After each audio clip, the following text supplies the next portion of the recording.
Hello, I'm Kurt Messick. I'm your professor this term, and I was planning to come to you by the side of my fireplace, and I'll show you a brief clip of that in just a moment, to make this video for Constitution Day. Since today, September 17th, is Constitution Day.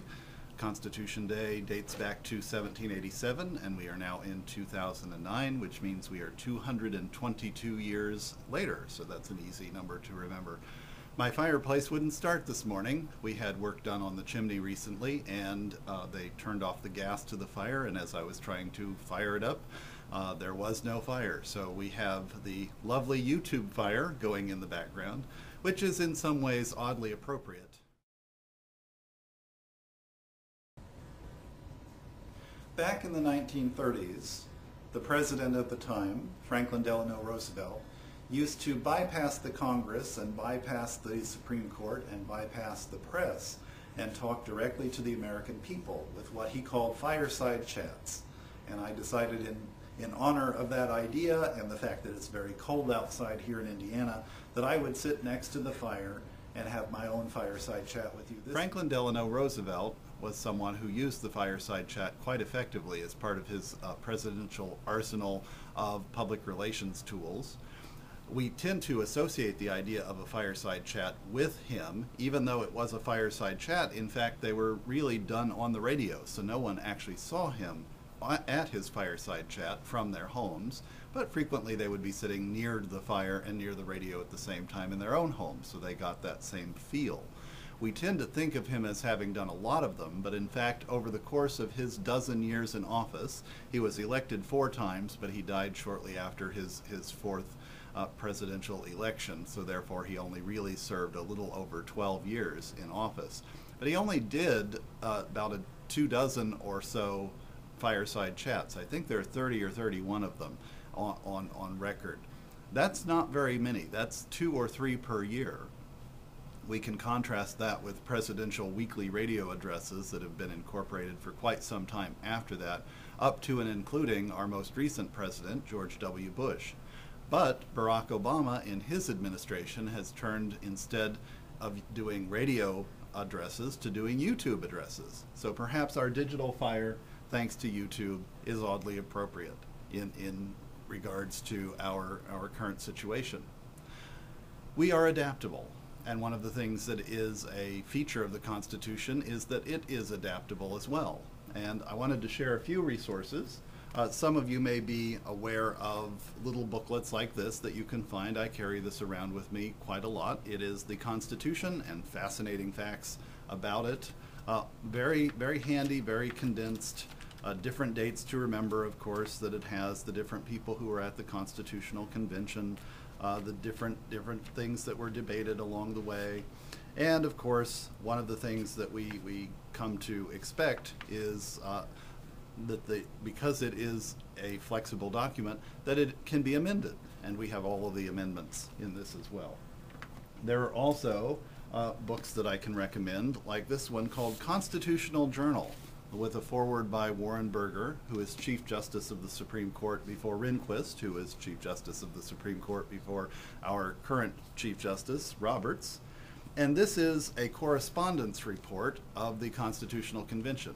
Now, there was no such thing because they had a news blackout during the convention. They decided that they would not share notes, they would not share papers, they would not share opinions, they would not share other things about the Constitutional Convention when it was going on. Now, imagine that situation today. If Congress got together and decided in closed session, without cameras, without recording devices, without anyone being able to say anything to anyone, to devise a new government for us. How trusting would we be of that process? And yet that's in many ways the process by which we got our current Constitution. This does a sort of day-by-day playbook of what was going on during that time, reconstructed from different things around the time. People's letters, people's private journals that later became public, people's correspondences that later became public, and a few other things along the way. There were a few things that I wanted to highlight out of here, one of which comes from Friday, July 27th, 1827. The Committee of Detail charged with drafting a new Constitution held its first session today at the State House here in Philadelphia. Its chairman gave a dramatic indication of the course he intends to chart. John Rutledge of South Carolina is reported to have opened today's session by pulling from his pocket a copy of a constitution drawn up in 1520 by 5 Iroquois Indian nations and reading it aloud. The 4 other committee members listened in silence as the South Carolinian softly read in part from the 267-year-old document, "We, the people, to form a union, to establish peace, equity, and order," and so on. So even at the time of our Constitution being formed, they were tapping into things both ancient on this continent as well as abroad. They were looking at John Locke, they were looking at the ancient Greeks, they were looking at a lot of different influences that came into things. But I always found that Iroquois Nation document that it begins with "We the people," and at this point was already almost 300 years old, and that they were using that. And as it says, he pulled it from his pocket, so he had his own pocket version of another constitution at that time. Now, somewhere behind me here, this is not quite a pocket version of the Constitution, but I love it because it's drawn up. You have the entire Constitution actually written on these 2 pages here, on the inside front piece. The whole thing is right there.